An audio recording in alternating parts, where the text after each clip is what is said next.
So where we left off was setting up our notes. This is 1.2 development of Earth, and we took some time to set this up into different sections. Geologic timescale, formation of Earth. These are the two that we're going to be doing today.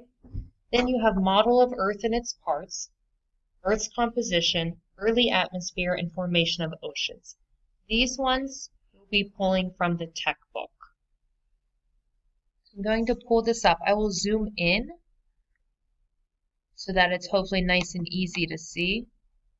Yeah, that's nice and zoomed in. And we're going to start with formation of Earth. Not because it's necessarily more important, but just because it kind of ties into where we left off. So we left off, I'm going to start this. Everything here is going to have a bullet point. If we were doing a less proofy set of notes, this would be our main heading on the left, and all the bullet points underneath would support it. We're going to kind of stick with that.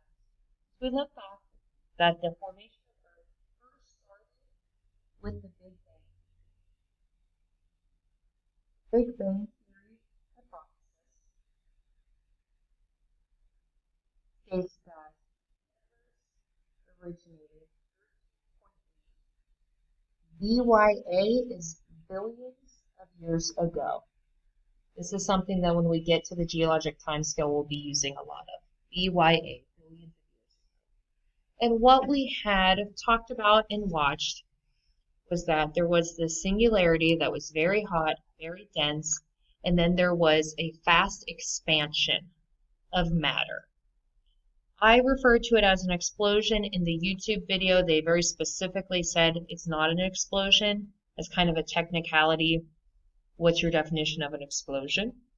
But essentially, there was this very fast expansion of matter, and a lot of energy was released.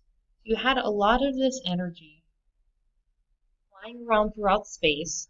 The laws of motion are different there, which we'll talk about later on in the year. And what you had happening were pieces of matter hitting each other and getting stuck.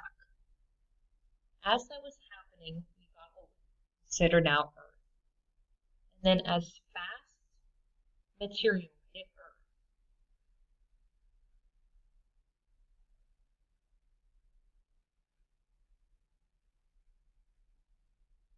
energy was released.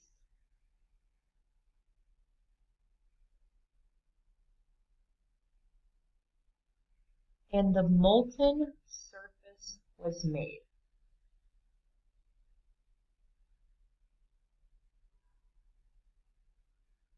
So this molten surface that we're talking about is what we now consider, that surface of lava that is underneath our ground, that, comes up from volcanoes, that's causing a lot of motion.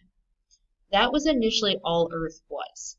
Is you had just it was a blob of matter floating around in space, and occasionally other blobs of matters would collide. If you've unfortunately ever been in a car accident, if you've ever run into a wall, if you play sports and you kind of have tackled someone or been tackled, at that point of impact, there's energy. Someone's moving one way, something's kind of crumpling, someone's falling down. That energy creates heat.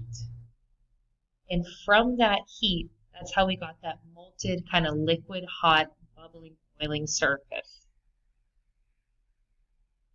Continuing on, the colliding bodies stuck together. You have a lot of energy forcing things together, and then the matter there's some tension and it gets stuck. As Earth was slowly growing from just blobs of matter getting stuck, you had an increase in mass.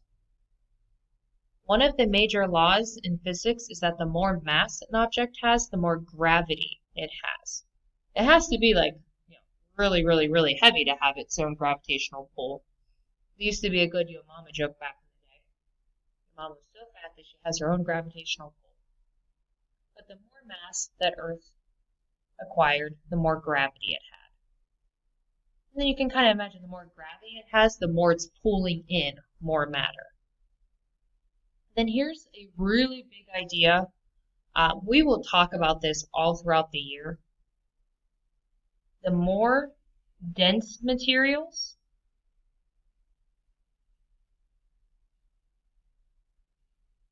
settled towards the center.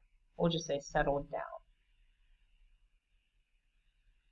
So you have this huge blob of hot boiling lava mass floating throughout space. As things happen to hit it, or as things are going by it and being pulled in by Earth's gravity, they're getting sucked in. And then the more dense matter, so things that, were nickel, things that were more metals, would slowly sink to that center because that's what density does. More dense things sink. The less dense the matter was, if it was a liquid, if it was a gas, then those would remain on the outside. That's essentially what has created all of Earth as we know it. That is why we have an atmosphere, because the gas is less dense and it's on the outside. We're going to do one more section today, and that's the geologic timescale. So this is kind of starting off with the same thing. And geologic is just referring to Earth's. So we might call this like Earth's timescale. Just kind of reminding ourselves that the universe is 13.8 billion years old. I can't fit the word old. Doesn't seem right either, calling it like years old. Earth comparison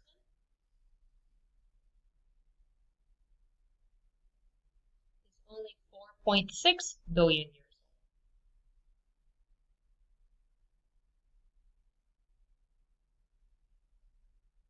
So it's hard for us to imagine this, and our brains aren't really cut out or set up to imagine this anyway. But from the time that there was that Big Bang, the matter was expanding, it took billions of years for Earth to officially become a thing. And then within Earth's history, we have 4 major eras that we're going to study. An era is just a period of time where there were some similar properties or events or conditions. We're going to put this here. The first one, which is the oldest one, is the Precambrian era.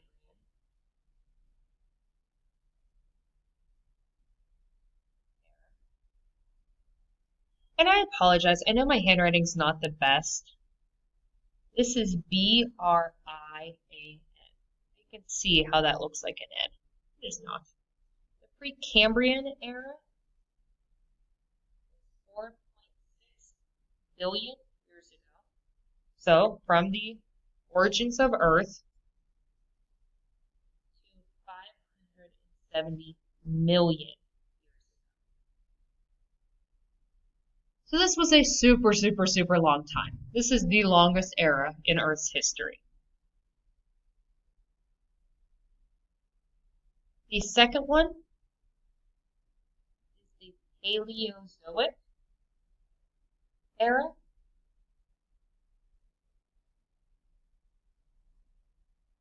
That was from 570 million years ago. Running out of space. I wrote too big.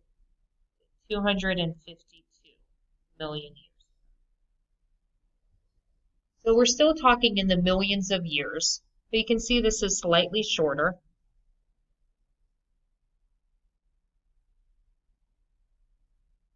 The third era is called the Cenozoic.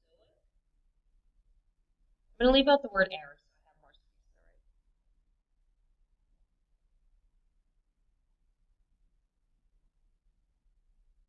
all right? Oh no, I knew that was wrong.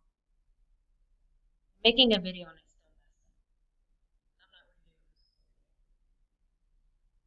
I knew I glanced on it. This is going to kill all my extra space. So the third one is the Mesozoic era. That's slightly better. And this was 252 million years ago.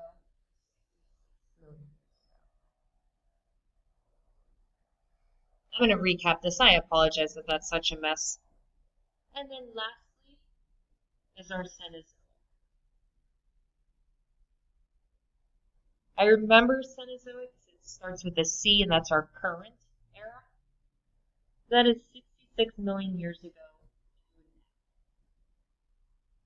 I'm going to read through this again just because my handwriting got a little wonky because I messed up. So the universe is 13.8 billion years old. Earth came to really be a thing at 4.6 billion years ago. Since then, since 4.6 billion years ago, we've had 4 main eras.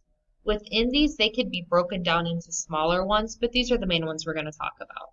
The Precambrian Era is 4.6 billion years ago to 570 million years ago.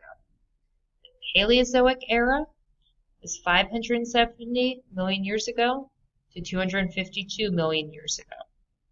The Mesozoic Era is 252 million years ago to 66 million years ago.